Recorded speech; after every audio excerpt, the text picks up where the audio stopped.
Hey, everybody, and we are back for another episode of Boss Your Business, where I poke people to figure out how they build their business around the lifestyle they want to have. And today I'm getting joined by MacKenzie, who is a fellow ClickUp vetted consultant and partner of mine, who is running a big ass agency. I don't even know how many employees you have now. We will be talking about all of that. With ZenPilot. And ZenPilot helps agencies build more productive, profitable, and healthy teams by streamlining their operations in ClickUp. No, we are not just going to be talking ClickUp today. We are actually talking, as always, how to boss your business. So, Gray, how are you? I haven't seen you in a while. You guys been busy, haven't you? We have been busy. Yeah, life is good. There's a lot going on right now. I've actually this month, as we're recording this is the first month where I've done a decent amount of travel since pre-COVID. So I've been on the road a little bit, and it feels really good to also be back home with the family again.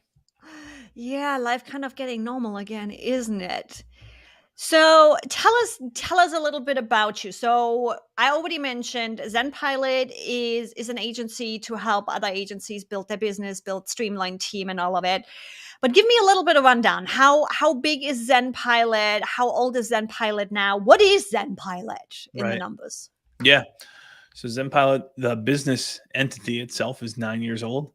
But the actual business, or this iteration of the business, we are about 4 years into. So we're a team of 16. Our mission is to help bring clarity from chaos for agencies. We're so used to, throwing around like, oh, this is just agency life. This is the way that it has to be. But you see inside enough agencies, and we just crossed 2,700 agencies who we've worked with over the last 9 years. And you see into enough of them, and you're like, no, there's some where it's not this crazy. There's always going to be some level of chaos, but there's not the level of chaos that there needs to be in most teams. So, and there's the good chaos and there's the bad chaos. 100%. Yeah. Are we growing and there's naturally things breaking because we're hitting the ceiling and we're continually figuring out how do we break through it and get to the next ceiling and keep going? Yep. Or is there the chaos, which is just the dysfunctions of a team and the dysfunctional, relationships and systems and processes that we have that holds a lot of people back, and they never get a chance to break through a lot of the ceilings in their business. So I'm curious, just because I have worked with agencies in the past too. How much of the bad chaos do you see in agencies? A lot. Right. Okay. I like the a lot because this was literally just a kind of like external validation for me. I'm like, I came into agencies and I'm like, what the hell are you? How did you guys make it this far with not having any systems for that matter? Right. So yeah. You see the extremes just on site with an agency. I won't blow them up and say where I was or what the agency is, but for one of their clients they're working with, is a big client for them. They have 13 different internal Slack channels for all different pieces of that one, servicing this one client. That's not the shared channels with the client. That's just the internal ones. And then another client, it really depends on the quality of the folks who are managing the roles. There's all this variance that happens, and that happens all over the place. Inside agency life, that's just like a simple example that, because so many people run on Slack, a lot of people can probably relate to. But okay, then we don't know what channel do we use for this, who's talking where, who's doing whatever, how do we manage projects? Some people have everything in here. There's just very few standards or systems and processes, which is normal because a part of the agency business is such an easy business to enter into. There's basically no barrier to entry. There's nobody who goes to agency school and then comes out and runs it. The closest you get to that, like, there's 3 archetypes I was talking about with agencies. There's the accidental agency owner, which is, I was good at design, and then people kept asking me, and I got too busy, and I was like, if I hired someone else, I could take on more. And so there's, we just kind of fall into it because of the skill set. Then you've got the people who were in-house at an agency, and they got tired and said, hey, I was doing all this work at ZenPilot, and I wasn't, I was only making whatever, and I could make a lot more. And then I see what clients are paying, and I could make a lot more if I went and did it on my own. And then you've got that kind of the ex-agency folks, and those people probably have the best training. And then you get the people who go after, and I'm sure you've seen this one, the agency, and all their websites say, we're not like every other agency. So, well, actually, you're pretty much exactly like you every other kind of agency. are.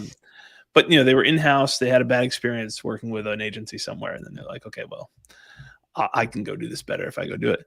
And the commonality between all of them is no one's ever taught or schooled them on here's the systems and processes you need. Like, what are the core systems that you need to run a really sophisticated business? And they'll be strong in some areas, typically around marketing and doing the actual work, and weaker usually in the business operations side of things.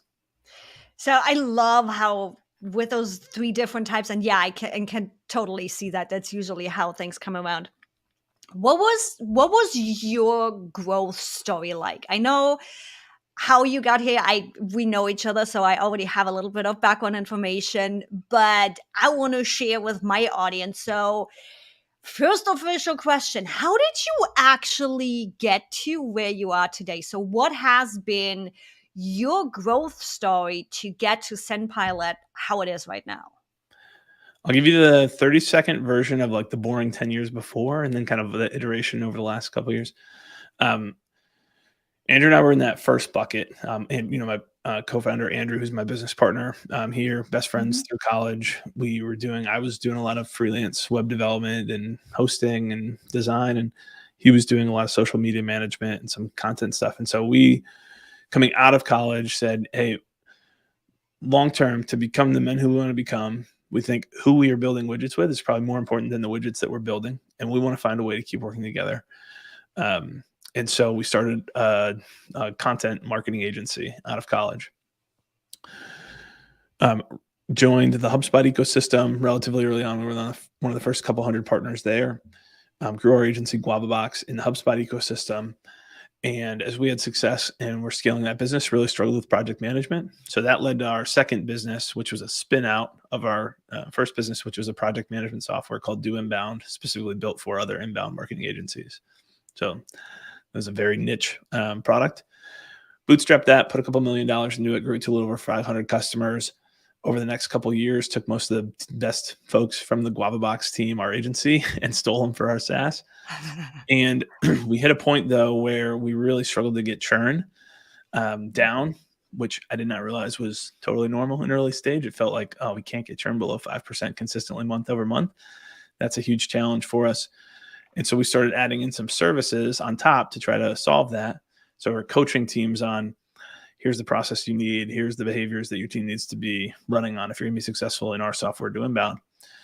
And that worked pretty well, but the bulk of our revenue then began to come from services instead of software. And so we went through the identity crisis moment of, are we truly a SaaS company or are we a services company that has the SaaS on the side? And we're putting all this time and mental energy and emotion into trying to build the software. But really what the market is telling us is we're much better on the coaching and training front. So 2018, kind of end of 2017 into 2018, we kind of wallowed through that for a little while, figuring out who we were, and then finally figured out like, hey, we're going to solve this problem on top of someone else's software. And so went through 71 different PM tools, wound up finding ClickUp at the end of 2017. I got 71. Yeah, a lot of 6 months worth of research. I've got all kinds of like spreadsheets and notes from all that stuff, which is crazy. Today, that number would be 150, like a ton of PM tools have come in the market since then. Yeah. So we wound up choosing ClickUp. We knew we wanted to specialize in one software, not because there's a one size fits all. One tool is the only tool for every agency. So we were trying to maximize our surface area and say we want to specialize in one so we can go super deep on it. Yeah. And so we want the one that's the best fit for most agencies most of the time, which has always been our standard. That's what we think ClickUp is. Today is the best fit for most agencies most of the time. If there's a world where that's not true in a year, 2 years, 5 years, whatever that is, like we'll go whatever we think that tool is on the market. And so we initially approached that with Andrew and I having come out of 7 years of running with a larger team or growing 2 different teams, our team at GuavaBox and then our team at Do Inbound. Initially ran it as a consulting type business. And then a couple of years ago made the decision, hey, we want to build out a team and we want to go more aggressive and build more of what looks like, we call ourselves a training and consulting or training and coaching company in a lot of ways, it parallels very closely to an agency or a services, we're a services business now. And so we've grown out the team, went from 2 to 15 over the last, I guess we're coming up on 2 years right now. Damn. So how was it that when you talked about letting go of the tool and focusing on more of a SaaS, more of an offering coaching kind of, how did that feel? Because you pretty much decided to let go of your baby. Right. Yeah. It's crazy that like our highest point of SaaS revenue, if we'd sold the business then, is kind of what our business doing much more revenue today would be worth, because the valuation on SaaS versus services business are just totally different. But I'm like, when you were in it, it's like what I often run into with my coaching, with getting people to scale, with reviewing what they're doing. We do something because we are passionate about it. Right. That's usually entrepreneur, at least in that level, not like when you're a venture capitalist or whatever, you are doing it to make money. At our level, it's usually there's a passion behind it. There's a love behind it. And now suddenly it's like needing to look at the numbers and be like, okay, this is just not quite where we thought this would be. And you are just shutting down. Yeah. If we You got it.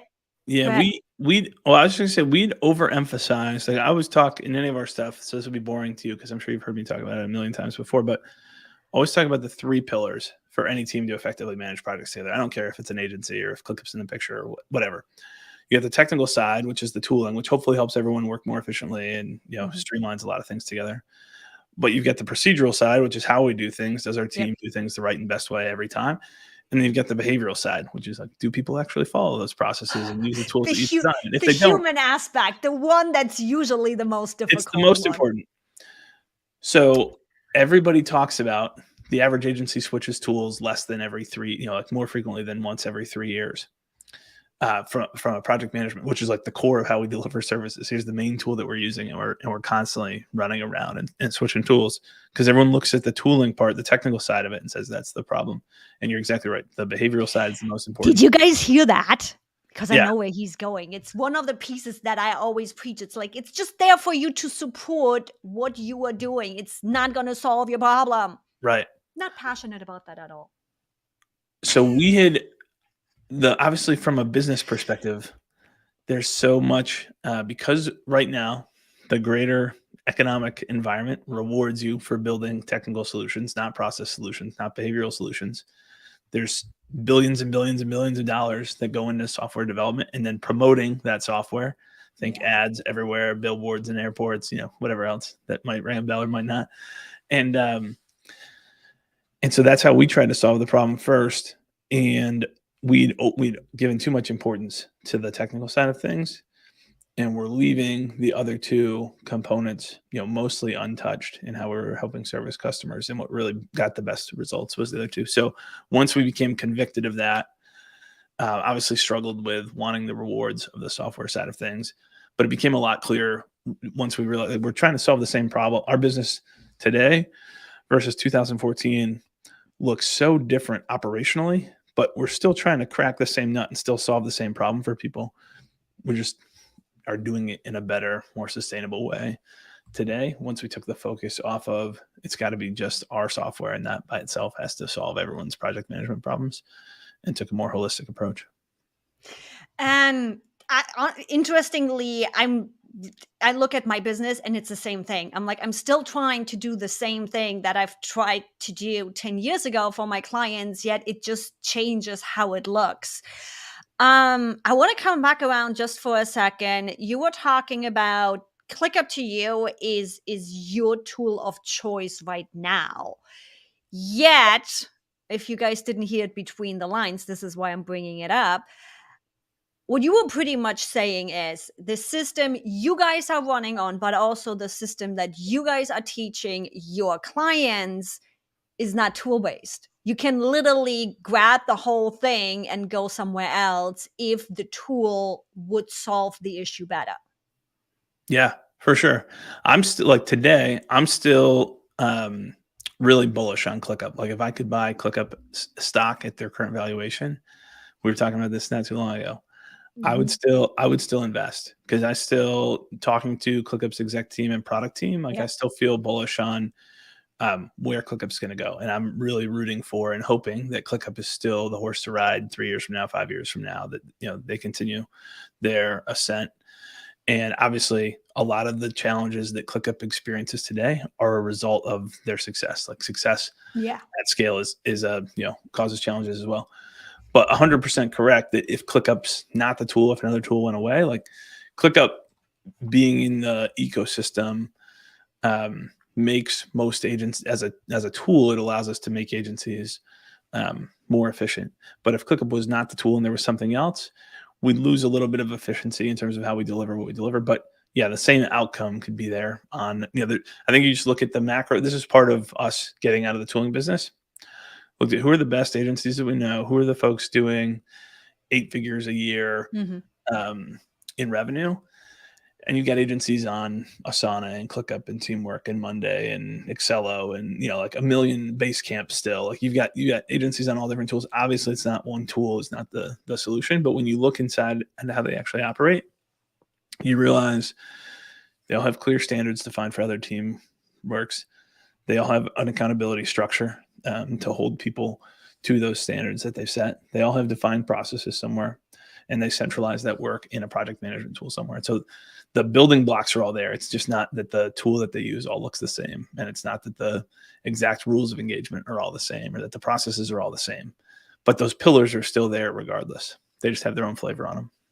Yeah, which when you build based on those pillars, you literally can just go grab everything and move it. You are not counting on one thing to be around for the whole time. And it's like we've been watching ClickUp grow for a few years now. I'm like, we've been around, I don't even know how many years. And it's a startup. There's going to be issues. So it just is what it is. And having that backup of not having to rely on the tool because you build your business the right way, being able to pack up and leave if you have to or if you want to, perfect. But also don't leave just because you were thinking the tool is solving your issue. It's not. Right. With that, within ZenPilot, within building the business how you have, with that strong foundation, going on vacation now that COVID is finally over, what are some of this most common workflows and processes that allow you to do the thing? Yeah. I break up the services business, our business specifically, and most of our clients' businesses into 3 main categories. You got growth, delivery, and operations. So in our business right now, like I lead the growth side of the business. That's my responsibility, is the marketing and sales and business development. Andrew, my business partner, leads the delivery side. He's in charge of, I make the promises, or my team makes the promises. His job is to make sure that we keep every single one of those promises. That's a golden relationship right there. When you can trust each other, that one is going to go out and bring everything in and the other one is going to deliver. It's the most important relationship in every single business, because he needs to trust me that I'm not making promises that we can't keep. Because I could, totally apart from our whole delivery team pretty much runs on the motto, or one of their mottos and mantras is, if ZenPilot can't do it in ClickUp, nobody can do it in ClickUp. I would pretty much sign for that. Yeah. I'm like, you guys. But if I'm making promises that ClickUp could never do, then they're out of luck. So they need to know that the growth side of the business isn't going to overcommit them. And the flip side, we need to have confidence in what we're selling, that, hey, when we make a promise and we say we can do this for you, we will do this for you, that the delivery team's going to be able to do that. So there's that second side of the business, the delivery side. And the third side is the operations, which is kind of like, the most stuffed junk drawer in the entire world. It's like, we got people operations, our HR and culture here. We've got finance, we've got legal, we've got all these different areas of the business. And so Amy on our leadership team leads that side of the business. So inside of each of those 3 buckets, then you've got, well, what are the systems? So the first system is, I look at the growth side of the business as this framework. It's really simple. There's just 2 pieces to it.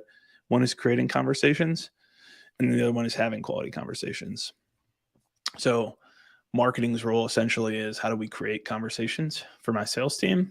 And then sales' role is, how do we have quality conversations? And our intention is to find out if people like how people need help, if we can help, and then to help them if so. So that means our sales process should be a consistent process where whether people buy from us or don't buy from us, they have a positive experience and are left with a huge amount of our business comes through partnerships, referrals, word of mouth. Our number one channel is inbound from the marketing side and from our content side. But number two is referrals and word of mouth. And so we want everybody, this happens pretty consistently to us. Like we'll get referred by someone who talked to us and never bought. And sometimes you get those. It doesn't surprise me as much, but still surprises me. And it surprises new team members that they'll get a referral from somebody and they'll say, I don't know who this person is. And I'm like, oh yeah, I talked to them a year ago, but they never bought. Or, John talked to them a year ago, but they never bought. Like, why are we getting referrals from them? Because they had a positive experience. We were able to figure out how do they need help, point them in the right direction, and then say either we're not the right fit or they chose not to work with us for whatever reason, but still had a positive experience. So both of those sides of the business, we can get, I'm happy to get more tactical if you wanted to get more granular with those, but there's systems in all of that and how we set up our CRM and how we, on the delivery side, use ClickUp to streamline that, and the operations side. There's a million we get into. I love one of the big things I want to point out here for the listeners is that piece of getting referrals from people that did not buy. When you look at entrepreneurs and agencies that are a little bit smaller, we often take it personal when somebody says it's not the right fit right now. Like, me, I decided to not work quote with agencies anymore. I'm like, Zen Pilot's got that down. You guys go do. I just want to work differently with a different target market. And we often enough behind the scenes have those conversations where it's like, hey, Gray, I have this information here. This is what this agency looks like. This is what they're looking for. I already talked with them. Do you guys have room? Do you think it's a good fit? And I literally sent my lead over to Zen Pilot. Do I get a little cut of it? Yeah, I do. But Gray, for example, also sent over a lead to me, which I just started working with. So you are getting your referral fee on that one here soon, where it's just, we don't have to take it personal when somebody says, I'm not the right fit, or when you decide they are not the right fit for whatever reason. They might not have the budget. They might not be the perfect target market for you. You might not have room. Whatever it is, but going that extra step of saying, here is somebody that does fit your project and what you want to do, or you are on a low budget. I don't have anybody I can refer you to. You are just starting out, but here are some resources. One of the emails I sent out yesterday where it's like, okay, you are starting, you have 2 other jobs, you're trying to make something happen. Here is some stuff that helps you make sure your company is going to be functioning right and you can move ahead and feel safe in running your business. And the moment business picks up and you do have the budget or you do have the need for somebody like me or Zen Pilot, chances are they're going to come back. So, and even 6, 12, I had it where it was like probably like 15 months later where I'm like, who was that? And I just searched my ClickUp because I have my simple CRM in ClickUp, and I'm like, yeah, interesting. And I might have actually perceived this call as I wasn't on my best. So really letting go of that person, it has nothing to do with you. Right. 95% of the time, they don't give a damn as long as you give them a good experience. And yeah, I think Ray just showed you, and same happens for me. Yeah, there's so much power in that. I think rarely is doing the easiest thing in the moment the right thing. And so much of this of building a business, like the goal is not to build a business that is here for a year or 2 and then is gone. Like the goal is that there's a business where our reputation, I mean, we are hyper niche down. So we work with a few other professional services businesses that come to us, and a handful of other use cases if there's some kind of extenuating circumstances. But we are hyper targeted on the digital marketing agency space. And then inside of that, digital marketing agencies who are willing to work on top of ClickUp. So that bucket in the world is not very big. And all of those people are hyper connected because they're all in digital all day. Yep.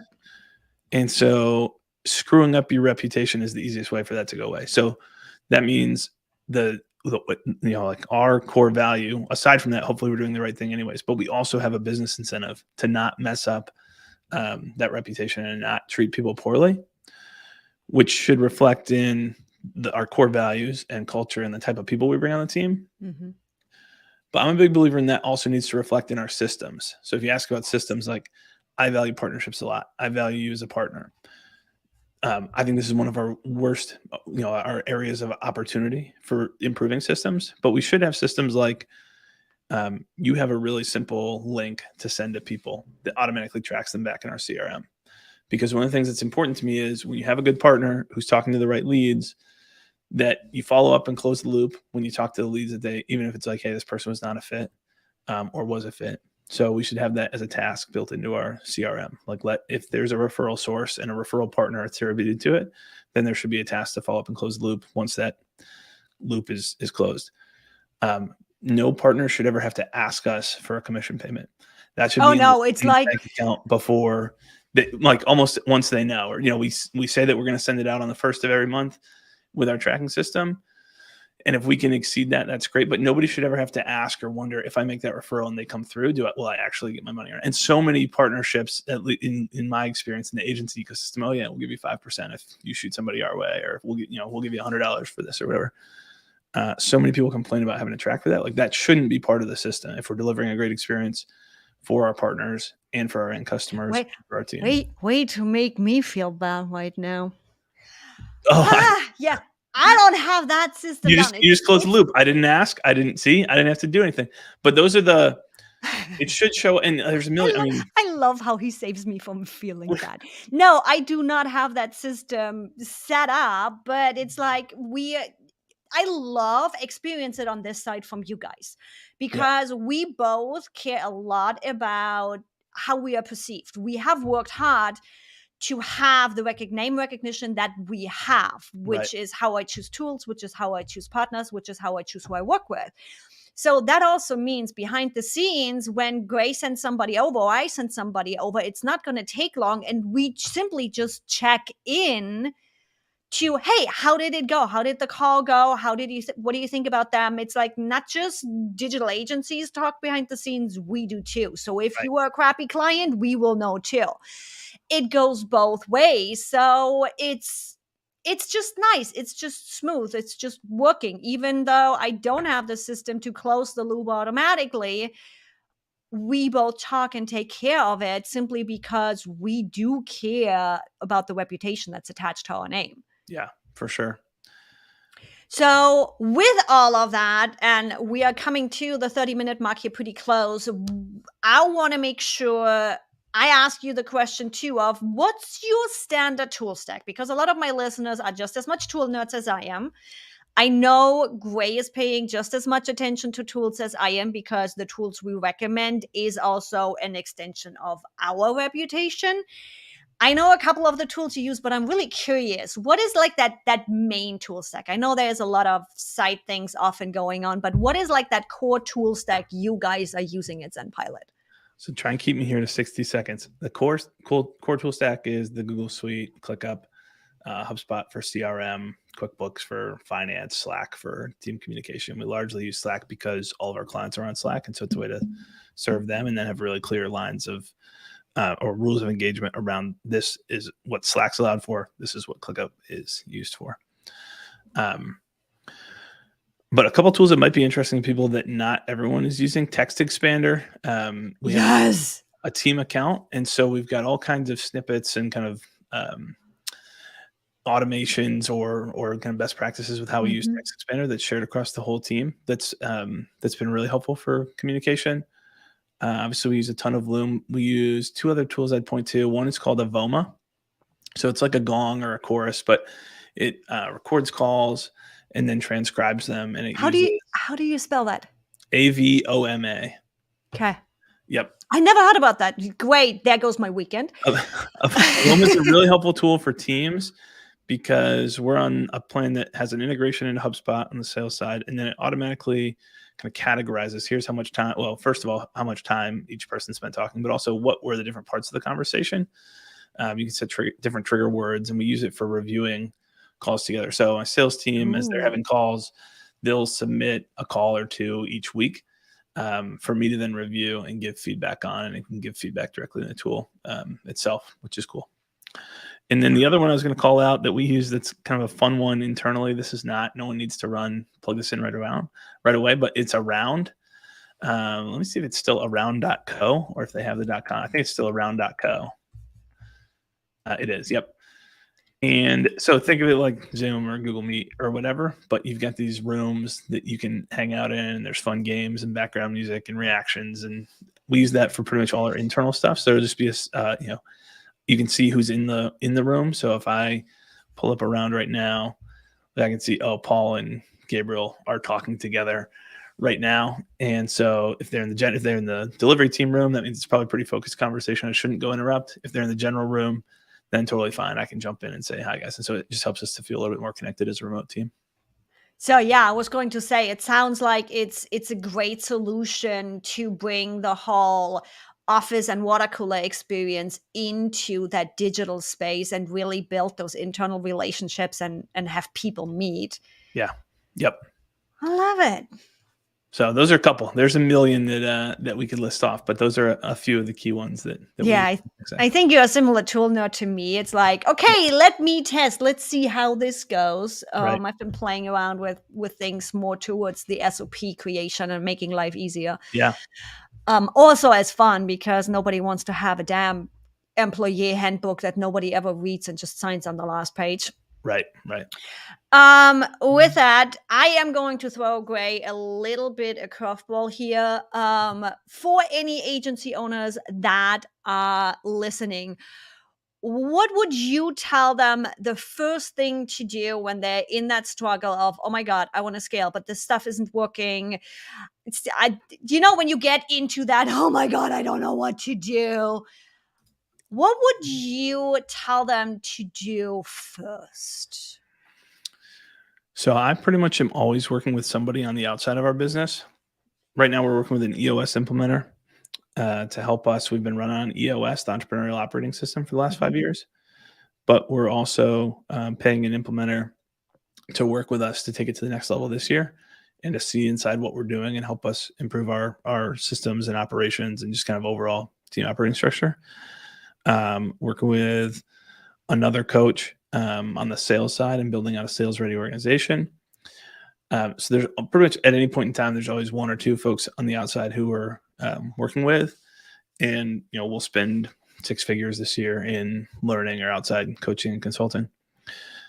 And on the surface, some of that doesn't come back right away, but this is a long way of answering your question, which is we are so terrible at reading. Like, we're stuck inside David Baker, who is, sometimes he's a great consultant for agencies as well, and has been doing it for quite a while. Wrote a book called The Business of Expertise, but he talks a lot about the analogy of we're trapped inside the jar and we can't read the label from inside the jar. Mm-hmm. So that sounds like a pitch for us. Hey, come talk to us at Zen Pilot, or go talk to Evie or whatever. It could be us. It could be anybody, as long as you trust that they know what they're doing in that arena. And even if they don't, maybe having a conversation with that person, maybe they make a connection to somebody who does. But I'm just a huge fan of getting somebody on the outside who's not as emotionally involved to look at it and say, this is crazy. You're at a 14% profit margin. Your growth rate's only this. Like, none of these numbers make sense. We've got to do something here right away. And that solution is going to be nuanced. It's not going to necessarily be two things that I'm going to tell you on a call today, solve all your problems magically. That's rarely the case. But yeah, I'm huge on getting outside help to try to figure out how do we take things to the next level and break through the ceiling. I love that, because I think that is not just even for agencies, that's pretty much for any business, where it's like getting a different perspective. And I'm not talking about going to your family. I'm not talking about going to your business partner. I'm talking about stepping out there, somebody that has no idea or barely any idea of your business, to take a look, because they're going to see things you do not see. If that is Zen Pilot and cleaning up your stuff, if that is me and kicking your booty because your business doesn't align with your values, we don't care who it is. But really, just, we both do the same thing, where it's like, getting an outside perspective if the stuff we are doing even makes sense, because again, they're not in it. They don't have those blinders on. They are not constantly just doing like we do in our business. It's just shifting your perspective. And often enough, even just in trying to find a coach, for me, I had been looking for a coach to take Ask Evie to the next step. I'm like, what's happening behind the scenes. My email list knows a lot of stuff is coming in Q1. I needed somebody that can help me get to that next level. And in the process, and interviewing some coaches and consultants that I was thinking that might fit the boat, where I realized I don't like that. I don't like how they do that specific piece of their business, which then also means I'm not going to do this in my business. So it already helped me, just the process of finding somebody, to take a new look at my own business. And I did end up with a great coach that I'm working with right now. But again, even just the process of trying to find somebody outside can already help you. And it's always great just stepping out of your comfort circle, stepping out of the woods, and just being able to look at it from a different perspective. Yeah.